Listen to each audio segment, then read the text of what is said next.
Hello and welcome to The Diverse Bookshelf with me, Samia Aziz. On this show, I interview incredible authors doing a deep dive into important themes and issues while talking all things books. This week, I spoke to the lovely and warm Marjan Kamali about her beautiful novel, The Stationery Shop of Tehran.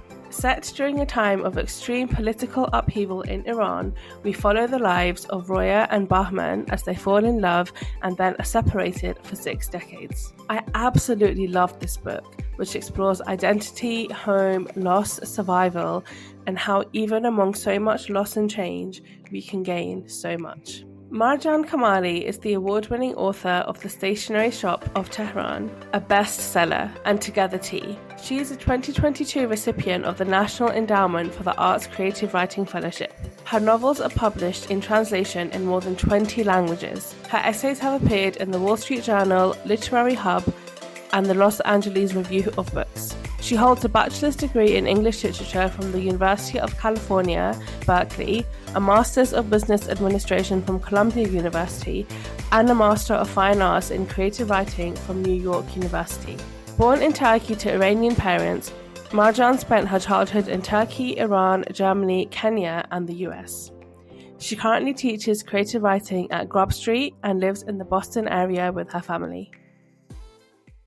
Hello, Marjan. Welcome to the Diverse Bookshelf. Thank you for joining me today. It's such a pleasure to have you. Thank you so much, Samia, for having me.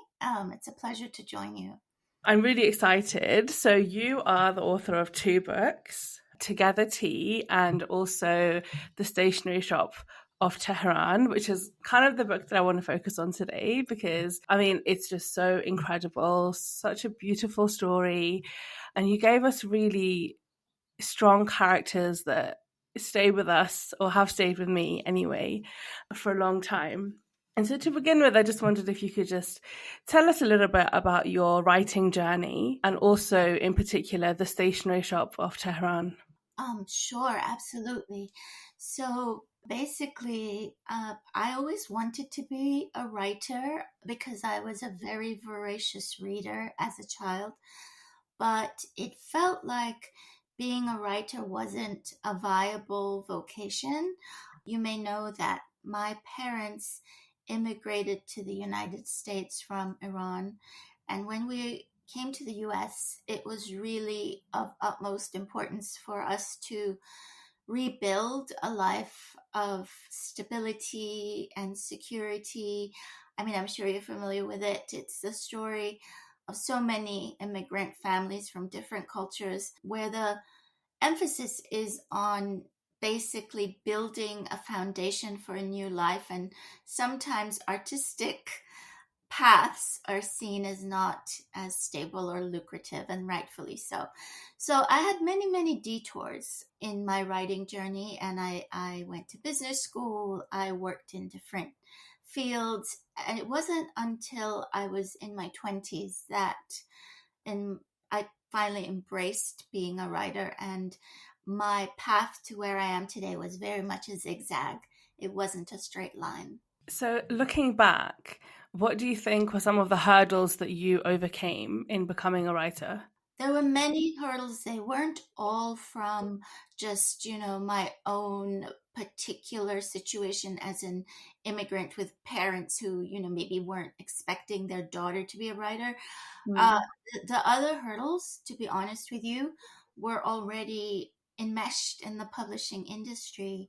When I was coming up, it was really difficult to tell certain stories about my part of the world.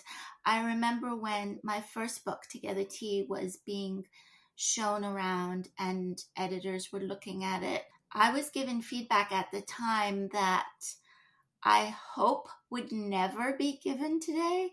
I was told things like, oh, the father in Together Tea is too nice to be a Muslim man. Oh no. I was literally told that.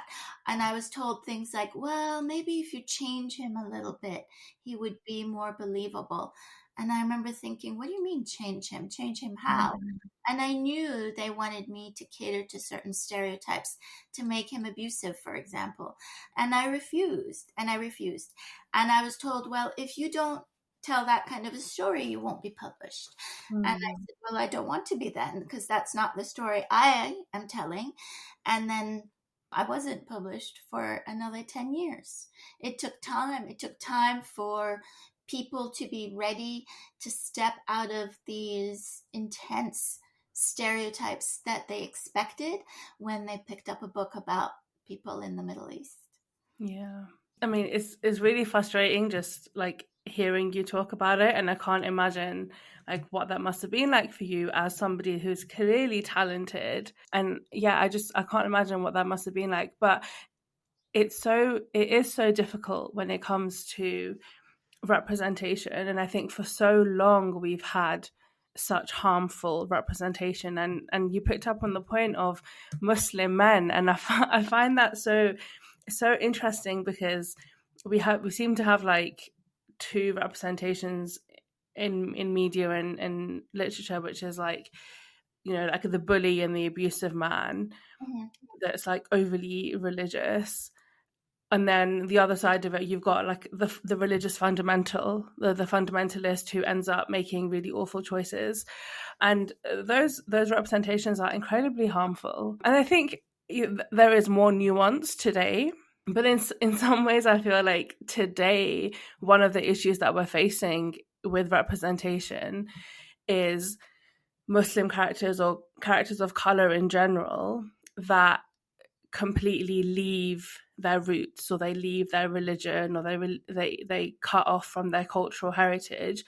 And what we see consequently is that faith or that cultural background is therefore portrayed as being harmful and backwards and, you know, like typical and dangerous. And I wondered if you had any thoughts on that. Yeah, those are all good points, and it's incredibly difficult to be able to write authentically because of the burden of all these stereotypes. I agree with you that for the longest time, the stereotype was the abusive man from, you know, that region, and then the sort of submissive, oppressed woman. And I fought it so hard because I didn't want to kowtow to those stereotypes, because also that's just not what I was writing. So, you know, you do have in my books fathers who don't at all toe the line with that kind of a stereotype. The problem is too, though, I hear what you're saying about then this emphasis on this equation of liberation, meaning shedding one's culture or one's religion. But I think, unfortunately, when you're writing about Iranians in the latter part of the 20th century, it's incredibly complicated, because for a lot of us, a sort of fundamentalist version of the religion became equated with political oppression. So sometimes it's not just that I don't personally write about characters who shed their religion, but I have characters who are Muslim but not necessarily terribly religious. And I feel like that's another stereotype. This inability for people to comprehend that you can have people in Muslim majority countries who are secular, and, you know, who the culture is part of their lives, but it's not the actual central core of their lives. And it's as though that too has become something people are unable to accept, but those people exist. Absolutely. And I mean, what I find really interesting is like in our everyday lives, you will meet all kinds of people that follow different religions or are from different places around the world. If we then try to like come up with a blueprint of a Muslim or someone that's Iranian or someone that's from Pakistan or someone that's from the Gambia, for example, it's it's virtually impossible to do it because people are so different. And I think especially when it comes to faith, like people practice their faith in different ways, people look differently, people dress differently, because we're informed by such a complex web of experiences and parts of our different identities. And I think this is what something I really I really struggle with in understanding like the representation of certain groups and people feeling like, well, that doesn't represent me. But can we look to one person, one Iranian character, for example, in a book, and expect that that Iranian character represents all Iranian people that have ever lived? Like, no, right? Like the good thing, or like understanding characters is even within the story, when you understand the character, you realize that they have a different history, that their family structure is different. It's just, yeah, it's just a really interesting topic, I think. I think so too. And it just shows us how the default is not us, if you know what I mean. Because if somebody were to write about a young white Christian woman living her life, no one would expect her to represent Christianity, right? It'd be like, oh, well, this is her, this is what she does, and that's her particular experience. But when I write about Iranian women, why would anybody think I'm writing about all Iranian women or all Muslim women? I mean, it makes no sense. So it just shows that there is this othering there is. still going on. I mean, I don't want to like say that it's like completely okay to portray any kind of group or person, whatever, in you know, in whatever way you want. I do feel like obviously if you're developing a character, like it has to be true to what that person, if they were real, were likely to be, right? And you have to be sensitive also to the religion as a whole or the community as a whole. I don't think that it, you know, it's not just a case of like, okay, well, they're not representative. I think there is a lot of nuance and a lot of complexity, which is which is why I find it so funny when we think about the arts as being this like wishy-washy, airy-fairy thing. But actually, like, writing is incredibly, it's not straightforward. It's not just about moving your pen across the page, right? Like if you're developing a story, like there's so many different facets to think about. And as well, I think like you must carry obviously the burden of the responsibility and burden of representation on some level, and that seeps into your work and how you relate to your book, but other people as well. It's huge. Yeah, it absolutely is. And I think honestly, the only way to move forward freely and authentically is to accept the burden. You can't deny it because it's there, and people are gonna judge an entire country based on the characters in your books because just of how few voices are out there. But at the same time, to know that you're telling one particular story. And I think the more as writers we are specific and detailed in a way, the more universal the story becomes. It's that lovely irony, right? Because in the particular lies the universal. And that's not my quote.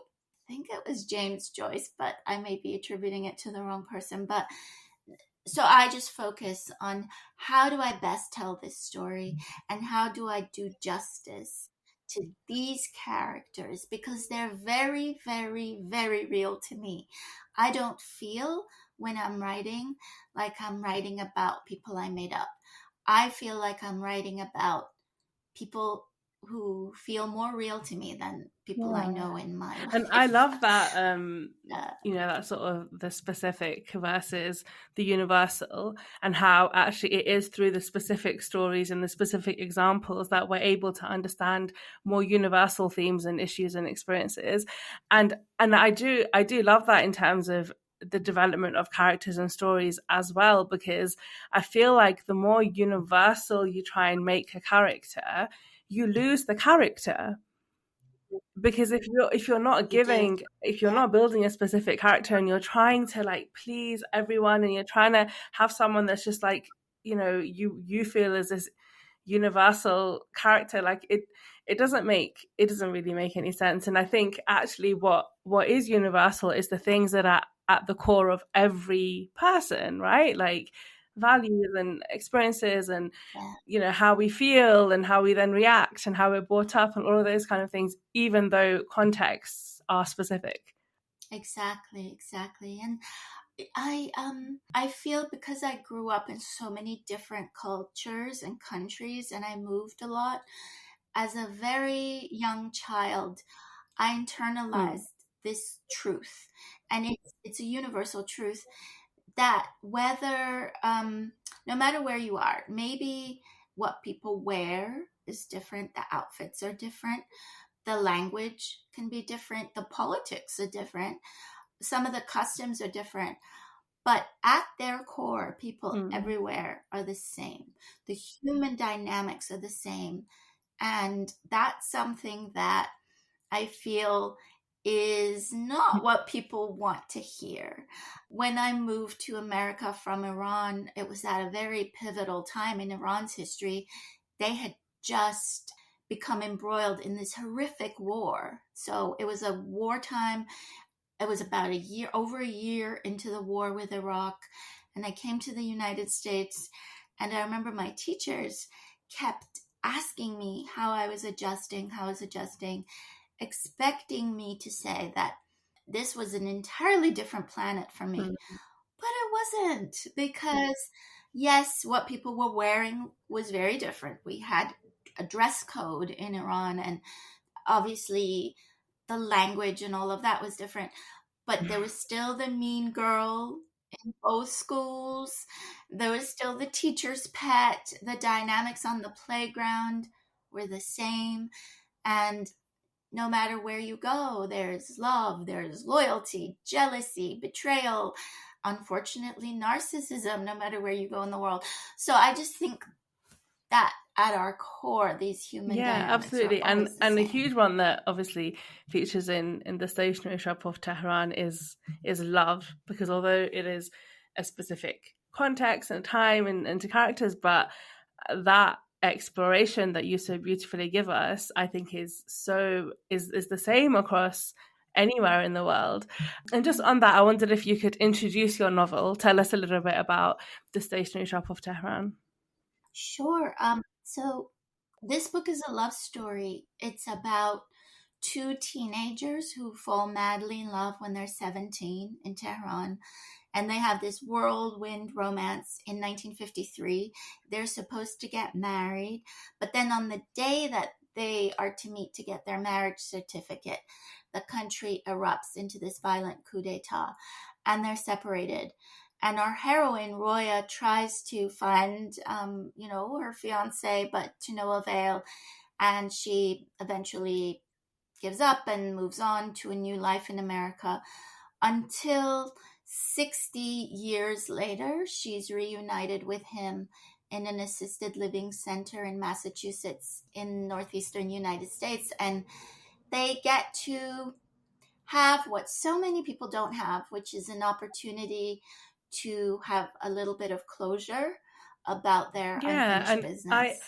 I I love that actually, because although there were still some unanswered questions and whatnot with the novel, but just the fact that Roya especially was able to ask those big questions like what happened to you, like why didn't you come, where did you go, why were you not in touch, like all of the things that have been plaguing her for decades.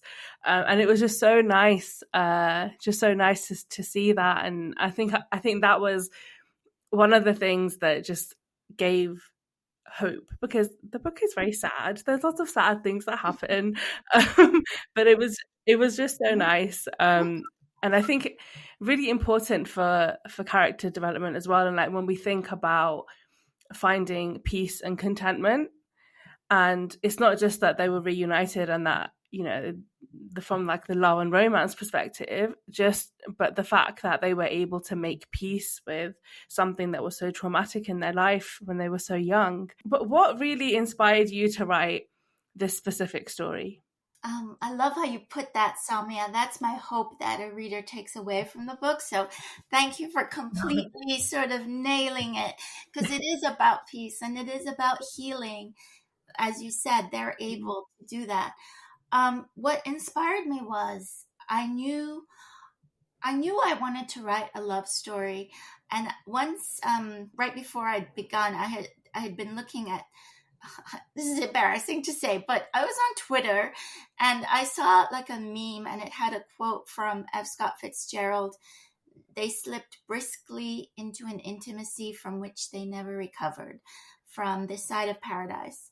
And the minute I saw that, I thought, that's it.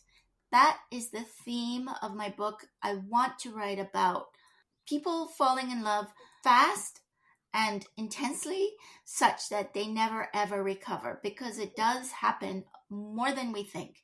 And when I started to do the research, I realized that at the end of life, many people who have lost a spouse, lost a partner, there's, especially now with social media, there is this strange desire to reconnect with a first love, if one had a first love. And it happens more than we think.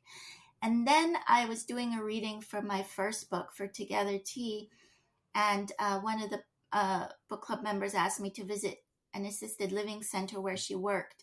And when I went to visit there, an elderly man in a wheelchair kept saying all these things like, oh, did you know I met the Prince of Spain? Did you know I traveled with Charles de Gaulle? And everyone kept asking him to be quiet, but I asked him his name, and I later found out he had visited the world leaders. He had traveled with Charles de Gaulle. Like, everything he'd been saying was actually true. And I remember thinking, what must it be like to be this older person with this past that nobody believes, and you're sitting there in an assisted living center carrying all of this? So I kind of married those two concepts. I started writing, the book begins with an elderly man in a wheelchair in an assisted living center, and that is Bahman, our hero, the main character. And then Roya walks in, his fiance, whom he hasn't seen for over 60 years. And so I made it this great love story. That's such a nice, different things that inspired you to write it. And I love, I love that. I love just thinking, honestly, what would it feel like to have done so many amazing things in your life, but you get to the point where everyone's just like, oh, just be quiet. You don't know what you're talking about. Just be quiet. I can't. Yeah, that's a really sad reality, and a really sad side of aging as well, right? When people are just not taken seriously anymore.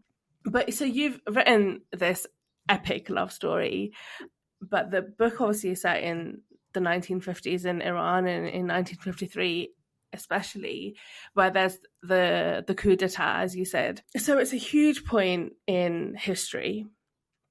So how did you balance writing this amazing love story with also putting forward history?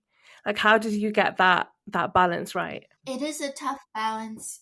And when you do a major historical event as the backdrop of your story, obviously you do a lot of research and you learn a lot of things. And I did. And it's tempting to then want to explain and include it all. But I knew that wasn't my job, right? So this coup d'etat in 1953, in my book, in the Stationery Shop, and I know in the UK it's the Stationery Shop of Tehran. In America, it's just the Stationery Shop, which we could talk about too, because there's always something behind every title. But in my book, I was interested in the coup d'etat as a human being, but as the author of this book, I was interested in it in so much as it affected my characters. So how did it affect Roya? How did it affect Bahman? How did it affect their love story? And as you know, how did it affect the stationery shop owner and a very pivotal character in the book, who is Bahman's mother? So as a novelist, you are not the historian, and I know I'm not a historian, I'm not a scholar, I'm a storyteller. And that was my guiding light. I hoped that I could make the reader interested enough in this event, and maybe if they wish that later on they can do their own research, look it up, see what happened, and I include enough information to give them context. But I don't want to overwhelm the novel with sort of a history lesson, because what's really important is how geopolitics affected these characters. Yeah, absolutely. And just on that, actually, so obviously Iran has had like a very tumultuous history and current day as well. Like it's not, easy sailing in Iran. Was there something that led you to talk about this specific period and not say something that happened in the 70s or the 90s, for example? And sorry, there's two questions, but they're linked. Through like your research and also maybe your personal experience as well, I wondered if you could talk a little bit about how this coup really did impact people's lives and how it even today still continues to impact people. Yes. So, as you know, in our current day, when people talk about Iran, and you are right, and sadly right, that it's still a very tumultuous situation. But we always focus on 1979 because that's when this revolution that ousted the Shah happened and brought in the current government, which is very, in my opinion, oppressive. And I had written about 1979 in my first book. And a lot of my generation, a lot of artists of my generation focus on 1979, and rightfully so, because it was a big, big sort of cultural shift for us.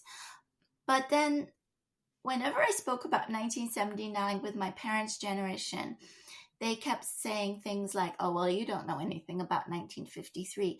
That's what started it all. So I realized I needed to learn about 1953. And I realized that this coup d'etat, it felt for the people of my parents' generation like the original wound, because it changed the direction of the country in a way that they did not like at all. And it also involved foreign interference from the West that was resented deeply. And sometimes when we look at the sort of resentments of some people, we think, oh, what's wrong with them? How dare they say these things about America? But if you look at the history, you do not know. I'm not justifying the resentment, but it's good to know that sometimes it stems from actual events that traumatized an entire generation. And so they harbor these feelings. Yes, so that's what I wanted to focus on in this book, is 1953, because I do think it created a ripple effect, so that then 25 years later you had 1979 happen. Yeah, that's really interesting. And what you just said about how it kind of makes sense when you understand that there was this big traumatic impact that has led to the resentment that people still that have been holding on for so long. And I think that's really important. Why generally, like, it's important that we understand what has happened in the past, because when you can be forgiven for thinking from like watching a film or reading a book that like something happens and like it finishes, and then something else happens, and then that finishes, and then something. But actually, like, things have incredibly long lasting consequences, and intergenerationally also. Like, your parents remembered 1953. You were not alive, I'm assuming, in 1953. Yeah. So you would have learned about it, I'm guessing, in some way, shape, or form. But you still actually probably have been, so much of your, maybe your upbringing or like what you've heard your parents say as you were growing up, was impacted by what happened in 1953, and this kind of like intergenerational cycle that just continues, this trauma that gets passed down unconsciously in so many ways. And I think this happens with so many people and families and communities around the world, because there has been so much hardship and so much trauma. Yes, absolutely. And I think it's easy to forget that the trauma does get passed down. You can think to yourself, well, that was a long time ago, but it's a chain reaction. The upbringing of your parents affects their parenting of you, and therefore you are still going to get the end results of whatever they experienced, even if it happened long before you were born. I think history is a lot more recent than we like to think. Absolutely. Right? Yeah. It can sound far away. Oh, 1953. But it's not that long ago. And it's not just political events, what I'm saying now, because as you know, one of the epigraphs of this book is, there is nothing new in the world except the history you do not know. And that's a quote from Harry Truman, and it definitely applies to the history of countries. So there's nothing new in the world except the history we do not know about a certain country. But it also applies to people.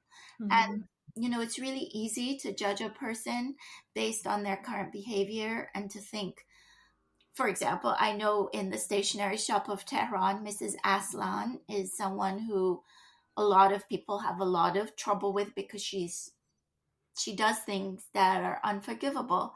And it's easy to judge her and say, how could she? How could she do that? But then I hope, to some degree, by seeing her backstory and knowing what happened to her, we don't need to forgive her for what she does, but we just need to have a greater understanding of why she does what she does, because it's always related, right? The past, never the past. Yeah, absolutely. And that, I feel like, I just remember reading that bit in the book when you realize like who she is, because we get it early on, like the scene, one of the early on scenes, and we don't know who the characters are. And then when the penny drops, and we are able to connect the dots, I remember just feeling so shocked, even though I don't think it's like that shocking in the plot, but I was so shocked because all of a sudden I was like, well, that makes sense. Like, why is she so horrible? It really makes sense. And again, like that also is a clear reminder about, it's not just like traumatic political socio-political things that can impact you, but things like heartbreak and relationships not working out and falling out with your sibling, for example. These kind of things as well can have massively long-lasting impacts. Yes, absolutely. It's not just, geopolitical, huge seismic events. So much of it has to do with traumatic events within families, and things that are done within families, or, like you say, relationships. Just the way people, I was hoping to show with Mrs. Aslan, the way people of a certain class are dismissed and their needs are not met. Had she been of a different class, maybe if she'd been of a upper middle class, upper class, first of all, I don't think what happened would have happened.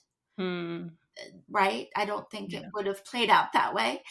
And secondly, even if it had, God forbid, even if it had, she would have been catered to very differently. She would have been taken care of very differently. Yeah, I really agree with that. So what was it like for you in terms of developing the characters? Because they're all very distinct. And I really like the character of Roya. She goes through some incredible growth and change throughout the book. And early on, she's just, this like very young woman who opens herself up to love. And it's really, really kind of really nice seeing that. And then there's like, obviously there's a stationery shop involved, which makes it even more better and idyllic in many ways, but the book is not idyllic at all. But you know, we have these incredible characters. Where did they come from? Did you always know that you were going to have all of them, or how did it come about?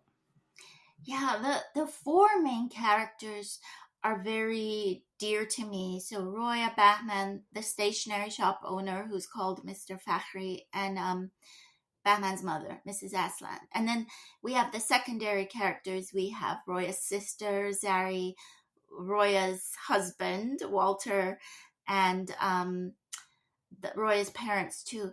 But basically, with the four main characters, I developed them I go really deep, Samia. Some of my process is a bit, might sound crazy. I write diary entries in the voice of each character so that I really get to know them, even if none of the book per se needs to be in first person. I write diary entries in first person so that I really get into the psyche of each of the main characters. I don't do it for the secondary characters. And Roya for me developed easily because she's sort of, like you say, a little bit meek and shy to begin with, and then she has to go through some intense growth. She for me was sort of, I don't want to say an everyday Iranian woman because we just established there is no such thing, but a little bit more typical of her time. And then the stationery shop owner, my father said to me when he was a teenager, they used to go to a stationery shop in Tehran where the stationery shop owner used to pass love notes in between the pages of the books so that the teenagers could communicate. So I thought, wow, what kind of a person would do that? That's amazing and perfect for a novel. And so I made him have his own past. And yeah, I mean, Bahman is an idealist. But with Bahman, I really wanted to show how mental illness affects the rest of the family. And I really wanted to show how having a parent with mental illness affects the child. Because mental illness, I think, is something we don't talk about enough. And when we do, we don't talk enough about the people in the family of the person suffering from mental illness because it affects their everyday. So I really wanted to show that with Batman. Absolutely. And I love what you said about writing diary entries in the voice of the character. That I feel like has kind of blown my mind as just something to do when developing characters, because it must be so useful in kind of for you to get into the psyche of the character that you're creating. It sounds bizarre because it's like so detached and then detached again, even though you're the one creating the character. But it sounds like such a powerful tool. And also, I think the other thing about diary entries is that because they're so personal and they're so secret, you can almost write the deepest and darkest thoughts of your character, get it out there so you know that somewhere, somehow, this is what your character is thinking and this is what they want. I love that. Next time I write something, that's what I'm going to do. Oh, that makes me so good. Yes. Do you recommend, like, generally, like, do you recommend that as something that writers should think about doing? Absolutely. I highly recommend it. And nothing makes me happier than thinking you will do it, Samia. I tell my writing students to do it. And sometimes they say, oh, well, but this is never going to end up in the book. So why would I waste all this time? And I say, because even if it doesn't end up in the book, it'll make the book better because you now know. I feel as authors, we need to know way more about our characters than necessarily ends up on the page. But by knowing it in our hearts, it'll come through. And as the author, you should know, what's this character's biggest regret? What's this character's biggest fear? Those are main things. And then I always also say, what do they normally eat for breakfast? Because that too you should know. But whether you're writing characters that are fictional in a novel, or whether you think about people in your own family or your own life, I think once you know what their biggest regret is, and once you know what their biggest fear is, you really can understand them so much more. Mm. It's like you said, these are the things we carry that don't show, but they show in other ways, right? And what I know, once you pin down what somebody's biggest fear is, it can make sense why they are afraid that their kid might travel, then you realize, wait a second, that's all coming from that. Mm. Not to get too, into Yeah. the weeds, but I really think those are the important things. And yes, I highly recommend writing diary entries in the voice of your characters. Honestly, I love it. I love it so much. The closest thing, just as you were talking, I've worked with like organizations, charitable organizations, and even brands. Like when they're thinking about their customer, they will make a persona. You make a persona, right? You're like, okay, well, this is Sally and this is Adam, and Sally is 35 and Adam is 33. And then it's all these, well, this is her job and this is his job. And it's, I guess, an like a much like a deeper exercise than that. But I wonder if there will ever be, because I can, these like AI technology and all of these things that seem to like read our minds.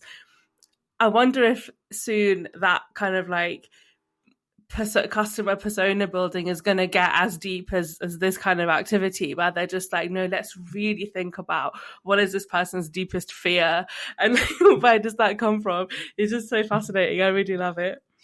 Yes, you're right. I never thought about it in terms of branding and, companies, but I bet they're already doing that. They're ahead of us. That's probably part of the algorithm. Because I'll tell you something, Samia, I'm a little bit peeved that my Instagram ads are all about aging. So they're like me. Everything I get is about skincare, some kind of aging solution. And so I don't know, maybe they've done a diary entry on my demographic. Oh my god. Yeah, possibly, Yeah, possibly. probably But have. Yeah. that's so great, honestly. You kind of write two timelines in the book, and it's not linear. We have a little bit of back and forth, and I actually really enjoy that in a book. And I know it's not everyone's cup of tea because it can get a little bit confusing sometimes. But how did you write it? Did you write like one like a linear and then you like moved it around, or did you write them at the same time? How did you do it?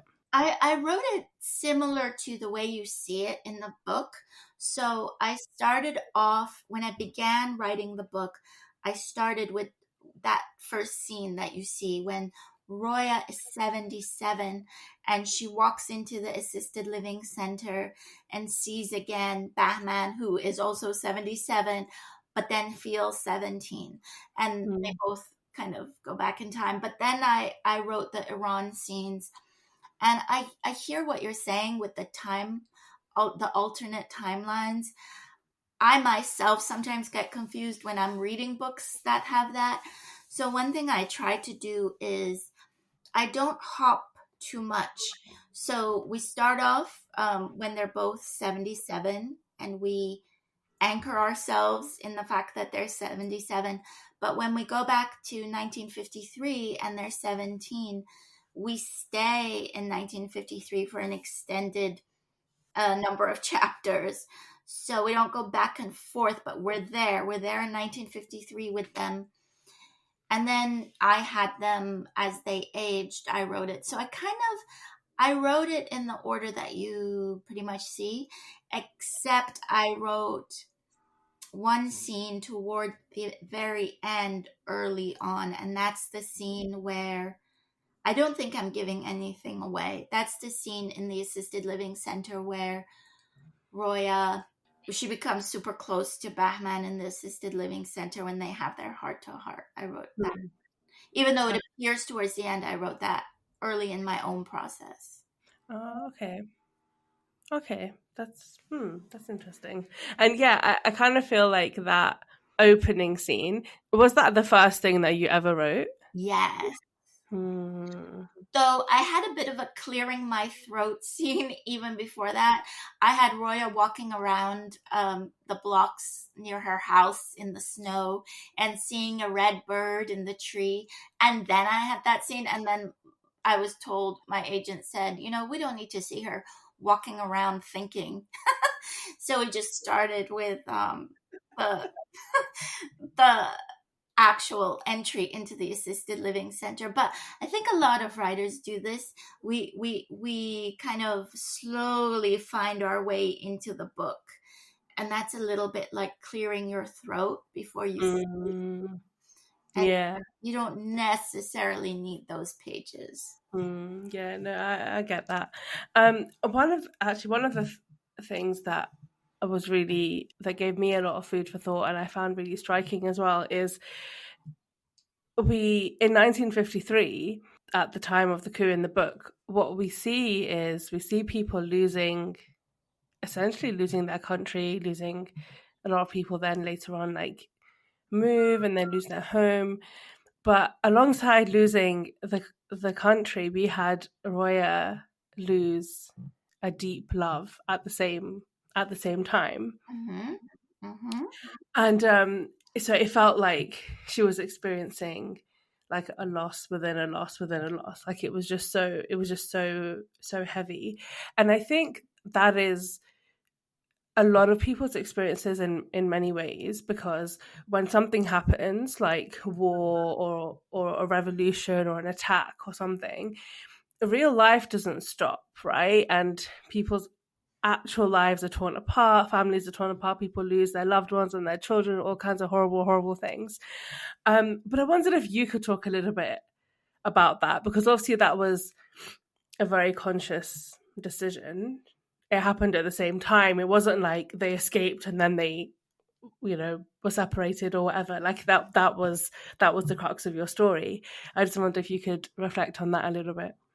Yeah, you put that so beautifully. A loss within a loss within a loss.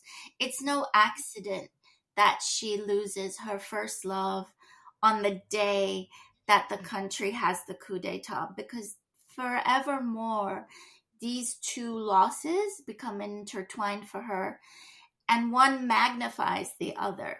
So, had she not lost her fiance on the day that she lost the country as she knew it, maybe she wouldn't have been so plagued by Mm, losing him. And had she not kind of lost her country the day she lost her love, maybe she wouldn't have been kind of fixated on the country. I do think the losses amplify one another and they make it harder to move on. And that's why she is so stuck in a way, because that she lost her country and she harbors just as much heartbreak for her country as she does for this boy named Bahman. Except it's easier in society to say, oh, you're heartbroken over the loss of your fiance, as opposed to saying you're heartbroken over the loss of your country. Because mm, for whatever reason, we tend to accept that somebody can be heartbroken over the fracture of a relationship. But we forget that it's just as possible to harbor heartache over the fracture of a country. And mm, that too can last decades. These things don't necessarily go away. And that's something I was hoping to show with the Stationery Shop of Tehran. I was trying to show that even though Roya has so many losses in her life, and Samia, from reading the book, that that's not all. That yeah. sadly there's other losses as well. I wanted to show that at the end of the day, though, because we are with her when she's 77, closer to the end of her life, when she looks back on her life and she looks at all she's lost and all she's gained, what she's gained is more than the loss. And I wanted to show that love outlasts loss. Mm. Because even though some of the people she's lost, the love she never loses. The love for them stays. And so, yeah. Yeah.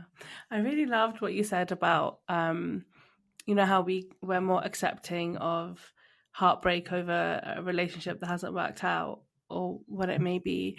And we don't think about the loss of a country or loss of even like a home in the same way. And I think that's very true. I don't think that generally there is enough nuance as to understanding what it means to really feel connected to a place, a country, that sense of belonging. And just as you were talking, like I was remembering, like just growing up, I always had a sense that like my grandparents, that they always felt like they were being called back to Pakistan. Like they just felt this tie that I don't feel like with my parents because they've spent so long in this country now, and I don't feel very much with Pakistan because I was born and brought up in the UK, so it's very different. But I remember when I was younger, like I very much felt that in so many ways that my grandparents were almost like fish out of water here, and they felt like they belonged in Pakistan. And actually now around the world, when we see this devastating refugee crisis, like this is the lived reality of so many people today that have had to make impossible decisions about losing their home, and this kind of like right-wing narrative that we keep on hearing that well, no, people want to come to the UK. Well, no, people don't want to leave their home.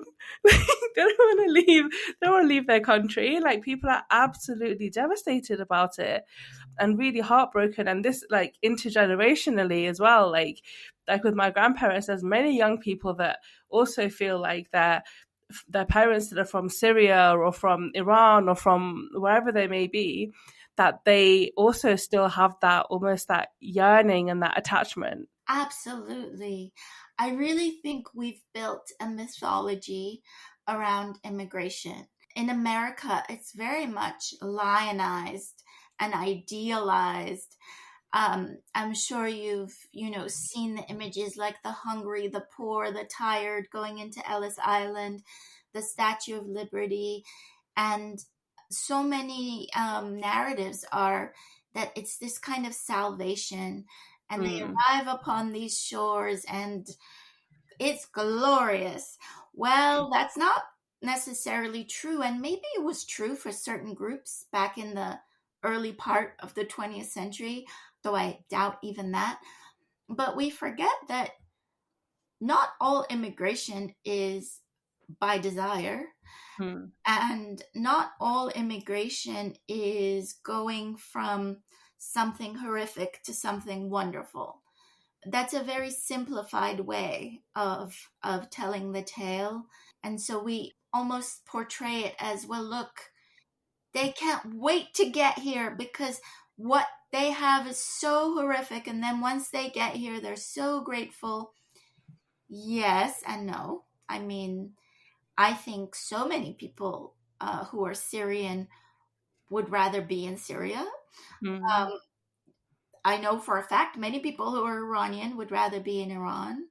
And like you said, your grandparents' generation, maybe they would have preferred to be in Pakistan. I mean, we are kind of hoodwinking ourselves if we pretend that it was going from something so disgusting to something so wonderful. It's a lot more complicated than that.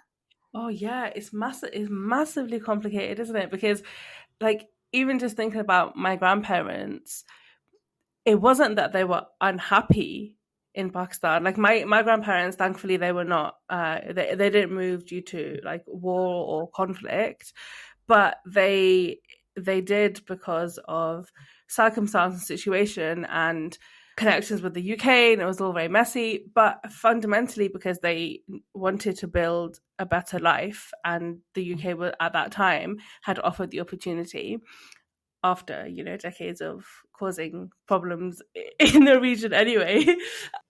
but even then, to them, Pakistan was and is beautiful, and it's, you know, it's amazing. And I think that's a really important thing to remember as well. Like, even when there is something traumatic and awful happening, like war in a country, there is still really beautiful things that people experience in their everyday life that may be untouched by that, or maybe it's like ruined now, but just last year, for example, there were these amazing beautiful locations and, you know, like traditions and food and culture and creative arts and all of these kind of things.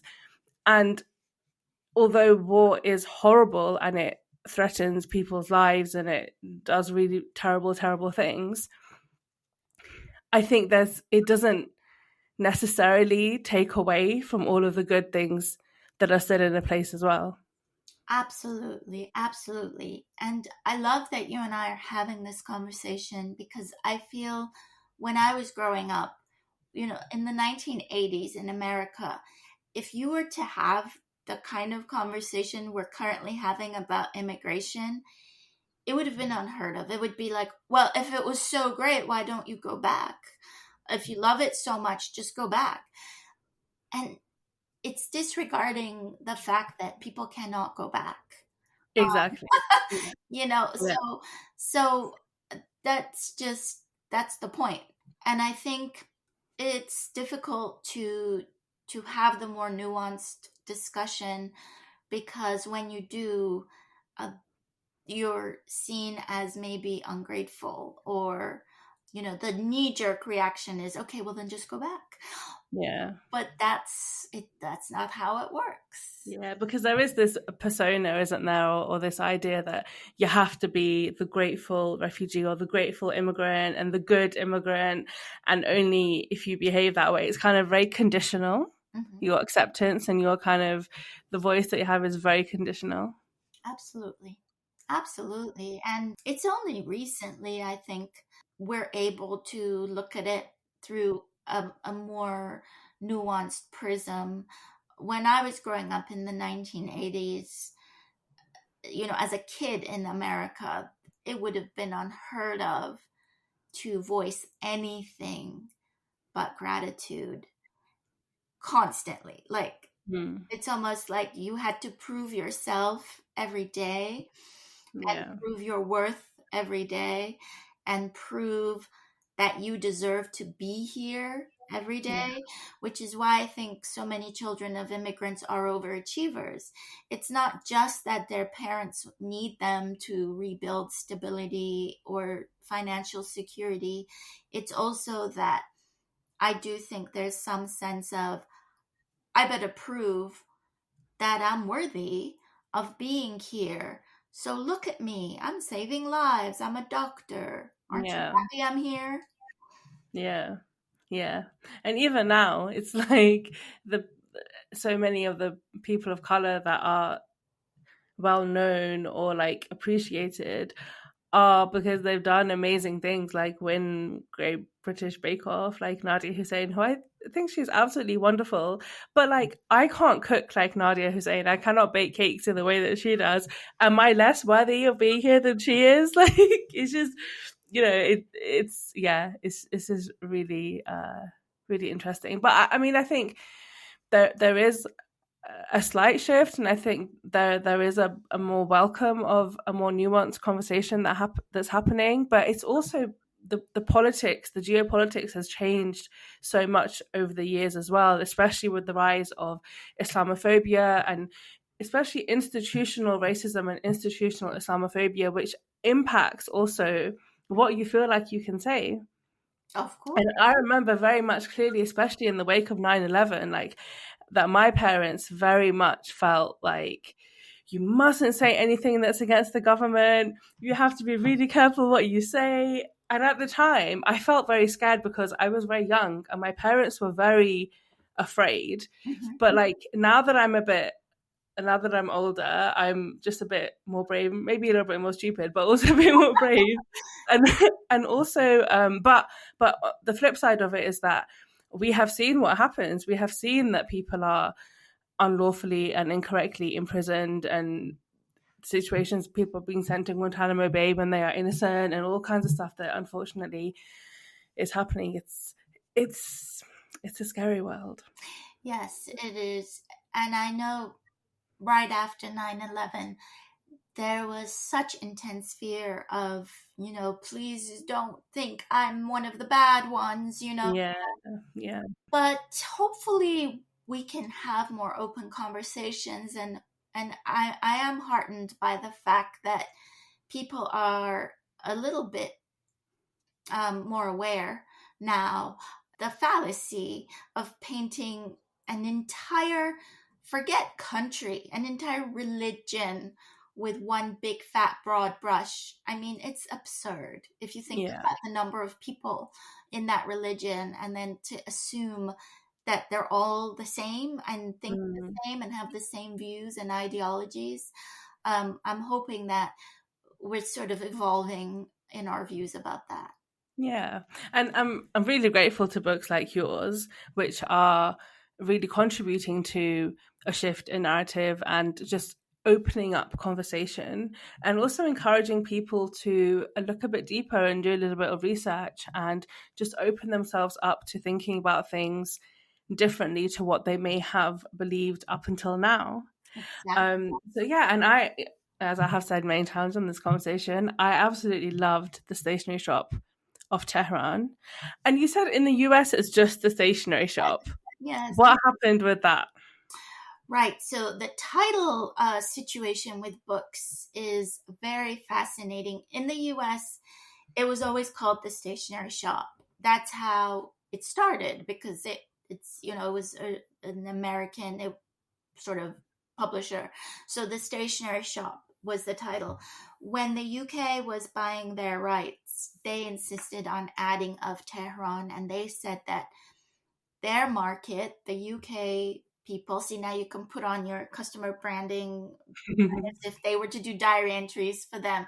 They said they really liked a sense of place, and they wanted to add of Tehran. And I resisted because I felt it was like, wow, do you ever, if it was written by, a white person, would you say like the bookshop of New York? Do you know what I'm saying?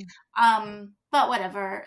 Eventually, they convinced me, and I said, "Fine, that's good." And it's been a very, very successful title with Stationery Shop of Tehran in both the UK and India, and it's been now translated into 19 languages, and every country has their own title. Some countries keep the Stationery Shop, but believe you me, you'd be shocked at some of the titles. In Poland, it's called The Scent of Saffron. Oh, that's very different. That's very different. Wow. Yeah. And there are other iterations that are more similar. Like I think in Turkey, it's the Little Bookshop. And in France, it's the Bookshop of Tehran, similar. But yeah. So it's just interesting how titles are decided, by different countries. Yeah. Oh, that's very interesting. That's interesting that Poland went with such a different kind of like it feels a bit more poetic, and I wouldn't have guessed that about Poland. Yeah, they said for them, like their audience associates saffron with Iran, which I get, but it's not like this book is necessarily very saffron heavy. Yeah. Yeah. And the Oh, covers are different. The covers are different. In Italy, it's actually a bestseller in Italy, and in Italy you see a young woman wearing hijab on the cover. None of the other interesting. countries have, because in Yeah, 1952 Royal yeah. wasn't wearing hijab, but in Italy, I mean, it's I share it with you later on Instagram. Yeah, so it's just interesting. That's very interesting. Yeah. And just before we wrap up, because it has been such a pleasure speaking to you, are you working on anything else? Can we expect another book anytime soon? Yes, so actually, Samia, I'm just finishing edits on the third book, and it has no title. I'm kidding you. I'm not kidding you. It has no title. Well, actually, it has a working title. It has a working title, but we haven't fully decided. It has a working title that may change. But yeah, so I'm wrapping that up now, and we're going through the whole revision process, and I hope to share it with you next summer. Can you give any clue as to what we can expect from it? Is there an epic love story? Is there another love story? It's a friendship story. Oh, yay! I like friendship Oh, I stories. like your reaction. Yes, it's a friendship story. So it's about two girls who form a fast friendship when they're 7. And then we follow them through girlhood, adolescence. They go off to university together. And of course, because it's a novel, there's some betrayal. But because it's my book, don't you worry, there's reconciliation. There's some healing. Yeah. That sounds brilliant. I cannot wait. And Marjan, thank you so much for your time today. It has been such a pleasure speaking to you. Thank you. I really enjoyed this. Thank you, Samia, for all you do. Thank you so much to Marjan. I really loved our conversation. It was so insightful and really thoughtful, and I really hope that you who've been listening have enjoyed it too. If you enjoyed the podcast, please follow The Diverse Bookshelf on your podcast platform of choice and connect with me on social media. I'd really appreciate it if you could rate and leave a review, as it helps more people find the podcast.